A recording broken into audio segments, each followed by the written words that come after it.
What's up, everybody? Welcome back to the channel. It's your boy Kangaroo Black coming back once again, talking about the Texas A&M fans. They are upset. Well, not all of them, but some of them are upset with Jimbo Fisher and his decision making during the game Saturday against Alabama, which my Alabama Crimson Tide won at College Station 26-20. Just thought I'd throw that in there. Roll damn Tide. But anyway, these fans are upset. I read some of the tweets. I'll put them at the end of the video. But I did see this article titled, "After falling 26-20 to Alabama, Texas A&M head coach Jimbo Fisher deserves some of the blame." And yes, as the head coach, he do deserve some of the blame. Not all of the blame. Just putting it like that. And some of these Texas A&M fans calling for Jimbo to be fired. That's nonsense.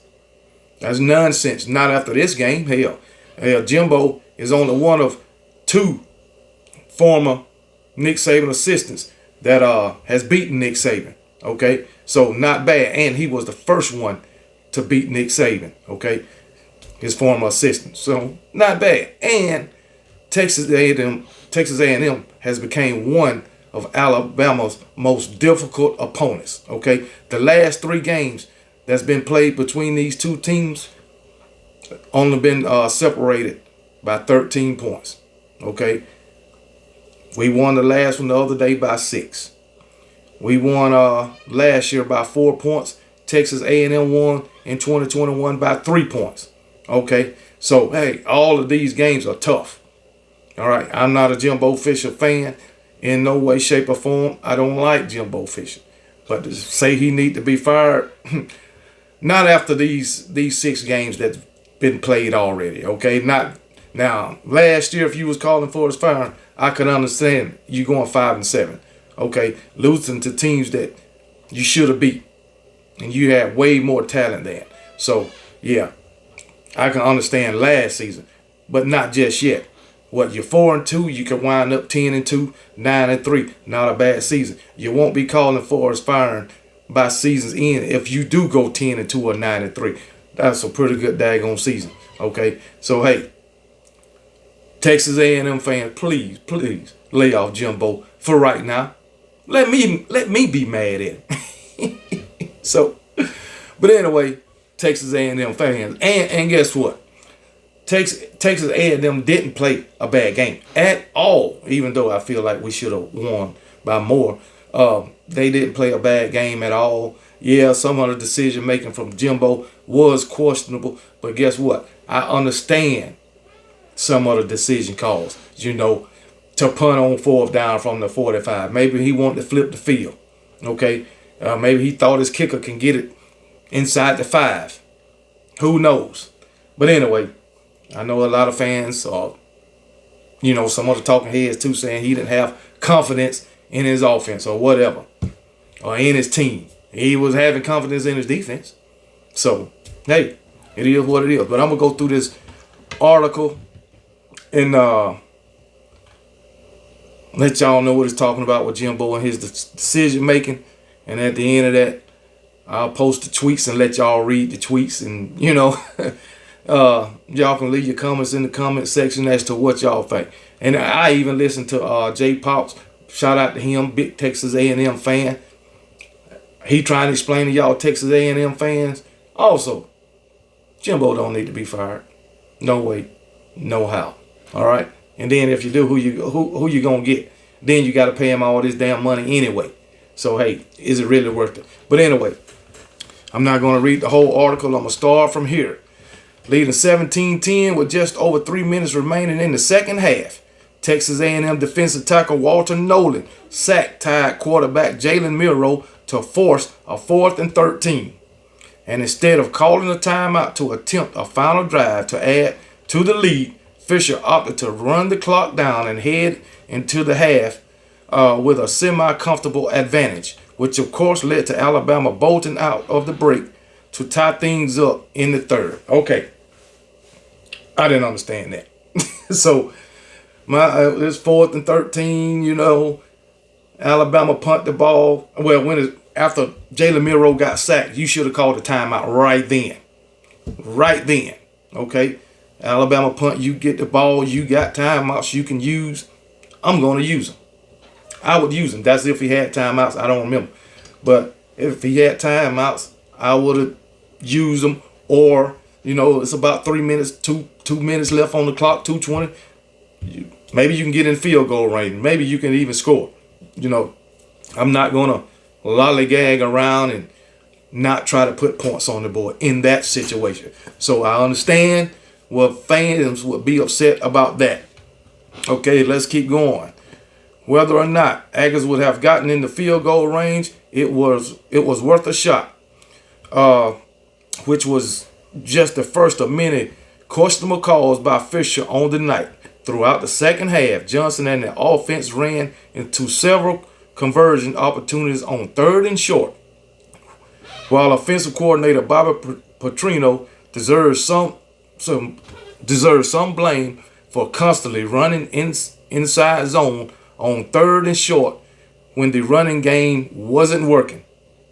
Fisher could have intervened. Still, nonetheless, every ball carrier consistently ran into a brick wall with no adjustment in sight.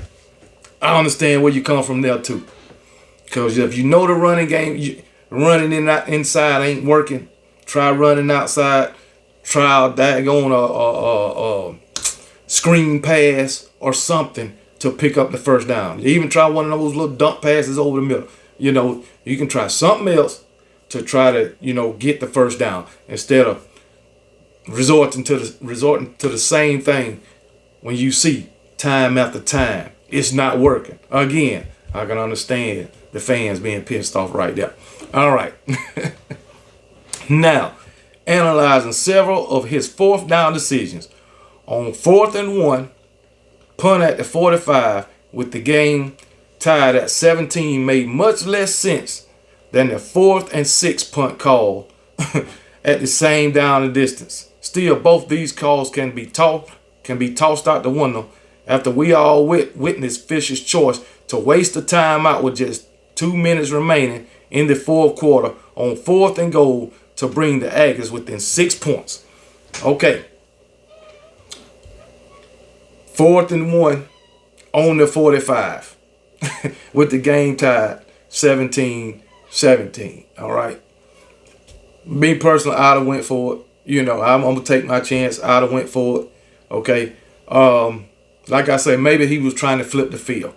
I don't know. 4th and 6, I understand that. I wouldn't have went for that either. All right. And then at the end of the game, 2 minutes left, we down 9, 4th and 1. I'm going to kick the field goal too. Because just like Jimbo said, if we elect to go for the field goal, we elected to go for the field goal because we needed 2 scores. If we went for it on 4th and 1 and don't get it, it would have been over right there. That is true. I think that was a smart decision right there. Okay, go for the field goal. Try to get an onside kick. That's what I would have did in that situation also. So it is what it is, man. But hey, lay off Jimbo. Lay off old Jimbo. Anyway, it says Buns field goal technically made it a 1-possession game at 26-20. Still, instead of asking an Aggie offense that had struggled for most of the second half to drive down the field, instead of attempting to get into field goal range, that chance was eliminated after the defense failed to get a final stop after the failed onside kick. Exactly. So they almost got stopped, but Jason McClellan bobbled the ball on one knee. By the time he got control of it, his knee was off the ground. First down, game over, basically. And then we running a damn play, which all we had to do was get in victory formation, and that's it. Jalen Miro throwing the ball out to it. He was wide open, okay, in the flat. Nobody was out there with him. It'd have been a touchdown, but he short hopped the ball, didn't get it nowhere near him. I guess he was in a hurry. I don't know, but I would have been in victory formation because the game was basically over. I think at that time Texas A&M had 1 timeout, okay, and so hey, they called that timeout. Second down, after second down, Let the time run off the clock. After third down, let the time run off the clock. And if there's any time left, which probably wouldn't have been but 3 or 4 seconds, hell, let it all run down to the end and kick it off, you know? So, I don't know, man. But either way, the defense failed them too. They couldn't get stopped. So, it also says, look, Fisher isn't the only reason things went sideways. As we'll indeed discuss the old line and the secondary issues that plagued the Aggies for most of the game in depth this week. But when it comes down to finding the inches, as Jimbo is known to preach after every loss, those split decisions that could make or break a contest, as we witnessed on Saturday afternoon. Yeah, y'all witnessed it on Saturday afternoon. But like I said, it ain't all Jimbo fault. You can blame Bobby Petrino too, because they was on Alabama side of the field 9 times. Got in the red zone, I believe, at least 3 times in the first half, only come away with 1 touchdown. So you got to blame Bobby Petrino too, you players. So hey, it is what it is. You can blame that daggone defensive coordinator for their terrible daggone secondary play. Okay? Jermaine Burton was tearing you up all night and you made no adjustments. Should have been doubling and bracketing Jermaine Burton. But hey, it is what it is. Game was over. Be mad, be whatever. But, you know, Jimbo is not to blame. He is to blame. He the head coach. But he shouldn't take all the blame for this. All right? Yeah, he could have intervened when those plays were called by Petrino to keep trying to run it up the middle. Yeah, he could have intervened. But how many head coaches really intervene in the play calling? Usually they let these coordinators do what they do. But like, as an Alabama fan, we were saying that about Nick Saban with the play calling with Bill O'Brien. We were saying that about the defensive play calling with Pete Golden. So I understand it from a fan's perspective. But these head coaches, a lot of times, don't get involved with the play calling during the game. They can intervene, but how often do you see it? I've probably seen Nick Saban do that maybe 1 or 2 times. Not many. But anyway, Texas A&M fan, it's going to be all right. Like I say, y'all might wind up 10-2, 9-3. All right, so calm down. Everything, it ain't over. Like I say, Jimbo is one of the toughest. Jimbo and them Aggies is one of the toughest daggone teams that we play year after year after year. No matter if it's at Kyle Field or Bryant Denny. Okay, so, hey, they ain't won but twice. But they ain't no pushovers. I tell you that. So, it is what it is, but I'm going to let y'all see some of these tweets, man. These Texas A&M fans, they going hard on Jimbo. But that's all I got for now. Y'all read the tweets and let me know what y'all think in the comment section. Roll Tide.